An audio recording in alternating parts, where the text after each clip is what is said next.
Good afternoon to you. Mark Sutt with HurricaneTrack.com here with your Hurricane Outlook and discussion for Wednesday, the 20th of June, 2018. Hot here at the office, 92 degrees. And I know there's some areas of the country that are hotter, but look at that dew point. That makes it feel like 105. It is muggy out there. Lots of energy in the air. And if we get any thunderstorms in our area, small chance there. They could be pretty potent, especially with heavy rain and frequent lightning. We shall see. Sometimes that can be a nice end to a little heat wave action, and then we just crank it up again, 90s through the rest of the week. It is summertime. Hey, I'm not complaining. The air conditioning is running. The fan in my office, you can probably hear it in the background, keeping things a balmy 75 degrees where I work. So almost 20 degrees cooler than it is outside. I will take it. All right, looking at the tropics, not much happening. A small disturbance out here in the southeastern North Pacific. Small chance of development over the next several days. We'll keep an eye on this. There are currently no threats or any issues for the Pacific coast of Central America or Mexico or the Baja, so that is good news. In the Atlantic, things are nice and quiet here as well, although we do have one little tropical wave that I'll show you in just a moment. We looked at that yesterday, and we'll do so again today. Here it is. Now, it has a little bit more convection associated with it. And, you know, it's about a year ago that we had Tropical Storm Brett form in basically this very region. And it was the earliest tropical storm to form in the main development region out here on record. You remember that? It was just about a year ago. So ironically, this year we have this tropical wave with a little bit of low-level rotation, but upper-level winds are not favorable for the most part, and this will not do much more than bring some squally weather. You can see that little outflow boundary right there as thunderstorms dump heavy rain, cooling the atmosphere, and that denser, colder air falls to the surface, spreads out laterally, and advects, or what we call pushes out horizontally, this cold air, or colder, little boundary here like a snowplow, and you get these beautiful, almost like a shelf cloud that emanate out from these systems, and this will impact Barbados and the rest of the Windward Islands down here in some manner over the next few days as the wave of lower pressure and convergence moves through. So a few gusty winds from time to time. You know all about the passage of tropical waves. This is nothing new to you unless you just moved there. And if that's the case, this will be an interesting experience for you. And once it passes, then you get several days until the next one, and things calm down. So just be aware of it. And as it enters the Southeast Caribbean Sea, we'll keep an eye on it. But none of the computer models are indicating any significant development. It does have a little bit of vorticity to it right here. The signature showing up enough. And you can see the overall package associated with the wave, this tropical wave coming across. But really not that impressive. Over here, and I want to highlight it with white, this is the energy associated with the terrible rain event impacting today lower Texas, the southern part of Texas, the Rio Grande Valley, and parts of the coastal bend, Corpus Christi, Port Aransas, Rockport. I'm telling you, I mean this from the bottom of my heart. You guys have my sympathy. I know it's probably not worth much, but I'm telling you, I feel for you. Awful, awful flooding going on down there.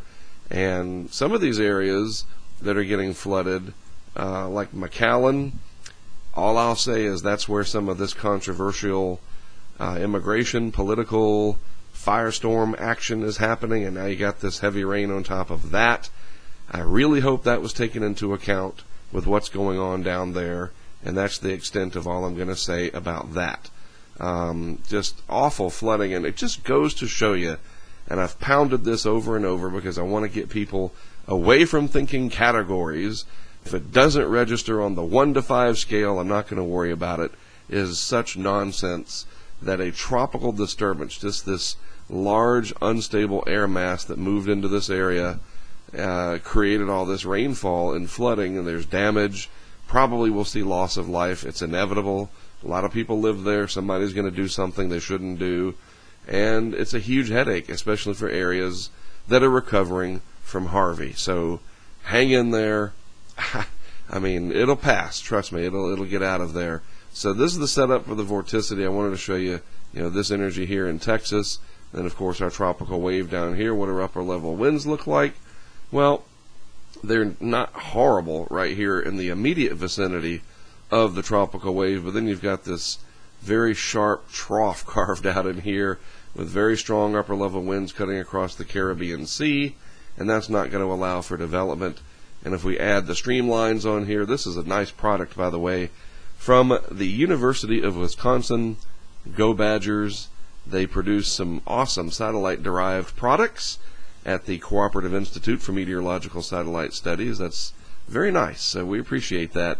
And you can see here, too, the outline of this, I guess it's the tropical upper tropospheric trough pinched off. A lot of convergence, a lot of sinking air overall, and then very strong westerly winds cutting across the Caribbean. And typical for this part of June and the hurricane season as a whole. So it's, not necessarily a sign of things to come. Once we get to August and September, this feature usually breaks off to more upper level low. We'll just wait and see. Just for now, it's keeping things in check, and that's good. No hurricanes to worry about. But this is a problem. Lots of heavy rain. This band here training up into parts of the central Texas coast, not too far from Matagorda Bay. And if I have my area right, I think I do. Houston, Galveston and vicinity, Beaumont, Port Arthur, Lake Charles, dry today, thank goodness, after yesterday. That was horrible. Just awful, awful, awful on top of what happened last year. And despite what happened last year, or in spite of it, whatever, you know what I mean? It's like, really? But these things happen. You don't catch a break just because you deserve a break. It's just the way it goes. Remember Florida in 2004, hurricane after hurricane. Sometimes it'll happen. In this case, not a named storm, not a hurricane, but very, very heavy rain. And the only good thing about this, especially up here, is we are getting rainfall in areas that need it. Unfortunately, it comes at a price, and the lower Rio Grande Valley down here definitely suffering from this, and parts of the central Texas coast, as I alluded to. Hang in there. It's going to abate, and I'll show you that here. This is the setup on the GFS from the 12Z run today. There's our tropical wave and associated tiny amount of vorticity right there. And then here's the energy currently over Texas that's causing all the problems.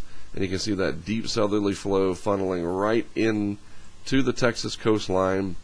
And so we need to see this change, and we will. So watch this as it moves through the next 5 days, the animation here. This finally migrates west, which is good. So the flow will change, and the energy will dissipate and move inland over Mexico, bringing heavy rain farther to the west, which is great news because you need this to quit and for things to dry out.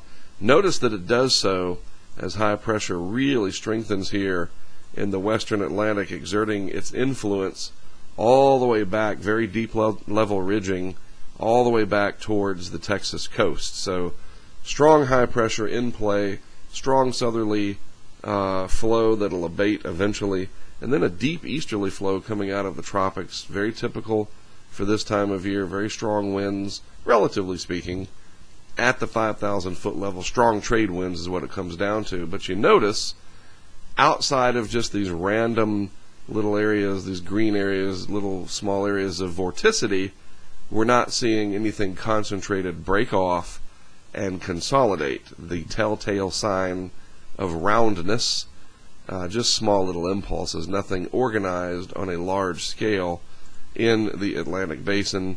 And as we get towards the end of the period, maybe a little action trying to form in the Southeast Pacific over towards the 5-day time period. We'll just wait and see about that. So there you go. Tropics nice and quiet overall, hurricane-wise, or named storm formation. But again, that situation in Texas really proves the point once again, as if you needed it, that heavy rain is a major problem, and we need to keep that on the forefront when we're talking about depressions, storms, or hurricanes, and even disturbances in this case. I just got up a little while ago, by the way. I don't know, you're laughing now probably. I was up really late last night doing some research on some things. It's the summertime. The kids don't have a 6 a.m. alarm, and so I got to get my 8 hours of sleep. So that's why my voice sounds a little like, did you just wake up today? Or just now? Yes, I did. Yeah, about 30 minutes ago. Anyhow, tomorrow is our special guest. Still not going to tell you who it is until we have this person. I won't even identify if it's male or female yet. And but we will be talking about ENSO and the Pacific Meridional Mode and things like that, the ENSO, El Nino Southern Oscillation. It'll be a very fascinating conversation, and I'm looking forward to it. That'll be part of the Phone a Friend segment that I'm introducing every Thursday, if I can, into this discussion, especially when things are quiet. Plus, it gives us a chance to learn more about the hurricane universe. I think that's important, and there are a lot of puzzle pieces involved, and I think it'll be great to keep having folks come on and talk about what they know and add to our pile of knowledge. All right. Have a good rest of your Wednesday. Stay cool out there if you're hot, and if you're not, well, good for you. I am Mark Sudduth, HurricaneTrack.com. Thanks for watching. I'll see you again tomorrow.